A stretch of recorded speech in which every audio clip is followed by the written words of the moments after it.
What's up, guys? I've been trying to get these guys to come on the podcast for a while. I think I've been trying to hold off. This is Christian and Richard from RCJB. They are investors. They're the people that basically find the deals, fix the properties, and sell them. In today's market, probably, I can't even see what percentage you guys do, but you guys do a lot of the deals that I see going on out there. We try. That's what we're here to do. So one thing that I wanted to kind of gauge, because obviously we're going to 2023. People are kind of crazy about, are there good deals? Is there good deals? How do you see that? Like, as far as the business of you finding deals, it's a little bit harder, it's a little bit easier. There's deals in every market, no matter what's going on. Now, obviously, if we're talking about 2006, 2007, that's you're catching a falling knife. That's when it gets a little bit more dangerous. I would turn off the news, and we just keep going the way we're going. That's it. Deals are still moving. There's still good deals. There's still buyers out there. Good properties are still selling. There's still plenty of buyers out there. The market's moving. Do you keep any of the properties just as a rental? Yes, we do. Yeah? Yeah. When something makes sense and the equity is there and it's a property that we believe in, an area that we believe in, our criteria is very stringent. Very extremely. Something like that, a little bit. So since we source the vast majority of our deals, we can kind of cherry pick what you want to keep. Exactly, cherry pick which ones we like. So I was watching this thing just this morning, and the gentleman was saying, he was like, look, I don't really care. Like, the market is steady. Like, the market is good right now. Like, people are panicking, but it's actually really good. But he's like, I don't even care. Like, I have different deals. I have deals that I could make profit now, and I have deals that I'm like, it's a good rental, and I just keep it. I'm not worried about whether I have equity or the equity drops or the property dropped 10, 15%, because at the end of the day, when you're keeping a rental, you're keeping it for a longer period of time, right? Correct. Now, my question driving in that aspect of things is because obviously I'm a lender. I deal mostly with end consumers, people that want to buy that property and keep it. So would you say the opportunity right now is more for people that want to buy and rent the property because it's a little bit harder to find equity? No, I would say for both. For both. They're both out there. With the amount of offers that we send a month, we always have a good pulse of the market because we're seeing how the listing agents are treating their listings. And I think we would begin to know when people are starting to get panicky and really starting to drop the numbers. So you mentioned that when we were talking about earlier, you were like, well, actually, we always look at the comparables, the recent sales and on the flips and things like that. And you're always like there checking that out. And you said, look, the market hasn't dropped. No, I mean, that's the first I question to ask you. I wouldn't necessarily say there's been a bit of an adjustment where the craziness is kind of scaled back a little bit. Like the paying above? Yeah. You're not going to see 20, 25 above asking, and then you see this outlier that's $30,000 above everything else. You see less of that. You do see here and there where I have come across a lot of is you're going to be careful not to catch the falling knife. Yeah. What used to be 480, all of a sudden is 450, is sitting on the market and has a recent price reduction. You need to be careful with those because you are seeing a few more of those. But all in all, though, those are just in select areas that wasn't really sustainable to begin with. So it's coming back to more of a normal playing field, which is where we need to be at regardless. Yeah. So from my perspective, and this I think is where people don't never acknowledge the fact that, the rates are higher compared to, let's say, what they were like half. But when they were half, people were paying 50, 100K above appraised value, and they're basically paying that difference in interest that you're saving with the lower interest. They're paying basically 10 years ahead of time. They're paying that interest at 50K above. Think about how that's like almost 10 years worth of interest.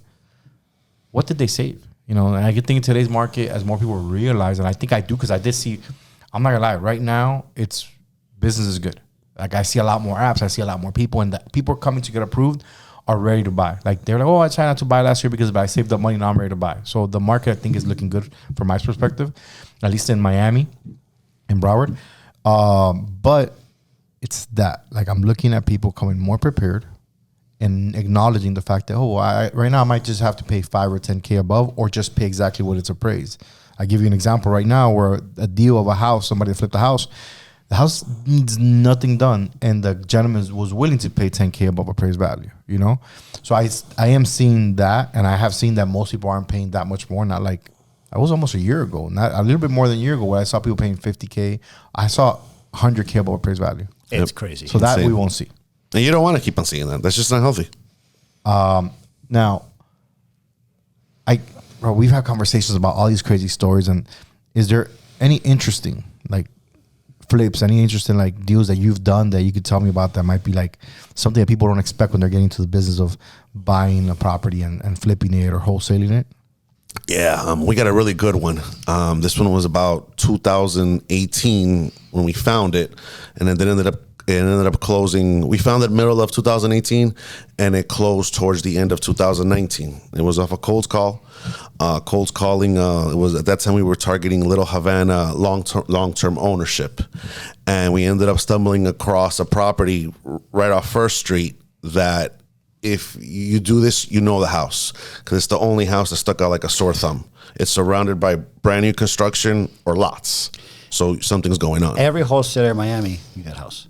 Yeah, everybody knew about that one. So in essence, it was two older ladies, two sisters, 81-year-olds and 81-year-old lady and 83-year-old. They lived together, and took us about 20 visits to Little Havana in the middle of traffic during the middle of the day, taking them to drink coffee. And no lie, we would show up there. Hey, how are you? What are you doing here? Get out of here. I don't want to see you right now. Can we go get some coffee? And you don't really expect to have to deal with that in this business. But we said, I was just here to talk to you about the property when you're looking to sell, but guess we got to go do this now. It became that. Eventually, they ended up moving to Ohio. Because you helped basically pack them Correct. up and move them out. Yeah. In essence, they were two older ladies that had nowhere to go. And no other wholesaler in Miami that had come to them was able to put the pieces together. So we, in essence, put the piece together. So, well, who is the key holder? Who is going to get them to that next step? And we discovered that they had family in Ohio. So in essence, what we ended up is we arranged the trip. We spoke to the family in Ohio. They drove in an RV to come pick them up, and they took them over to Ohio. May they rest in peace. They ended up passing away. Wow. And we ended up being pallbearers for a lady we don't even know. Yeah, and nobody tells you that in real estate. You just see this. And like here or in Ohio? In Ohio. We first went up to Ohio to me and carry my a buddy casket. Miguelito, we decided that we had to do that. And then they called us, said she passed away. Well, it's time to go. And we went to Ohio, spent a few days there, met the family. But how did you close on the deal if they passed away? Or what happened? Like when did that, or how was it the steps? How did it get to that? Well, that's where it got fun. So we did find a buyer, we found a developer. While this was going on, the ladies passed away. So now it became a probate. So, all right, now we have to handle the probate. Thankfully, there was an attorney in-house that was handling the probate. While that was going on, the property got smacked with a violation for unsafe. That's horrible. But in this case, it helped us because basically they were willing to expedite the teardown process so the developer... What do you mean? Who's they? City of Miami. City of Miami was going to do the teardown for you? Yeah, correct. So typically when they put that wonderful notice on your door, you start running because you don't want them to tear down your property. But in this case, when I went down there and I go, hey, look, what's going on here? What do I have to do? It was, well, either bring it into compliance or we're going to tear it down. Well, what do you mean? Yeah, we'll tear it down in 2 weeks. You don't have to worry about anything. You'll just have to pay us once it's done.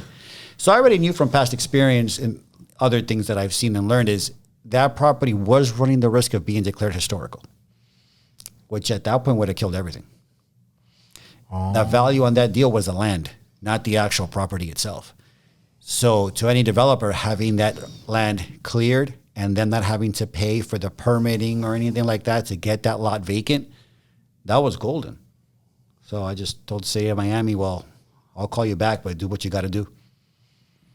Oh, so I mean, I got a deal right now, Little Havana, and I don't know.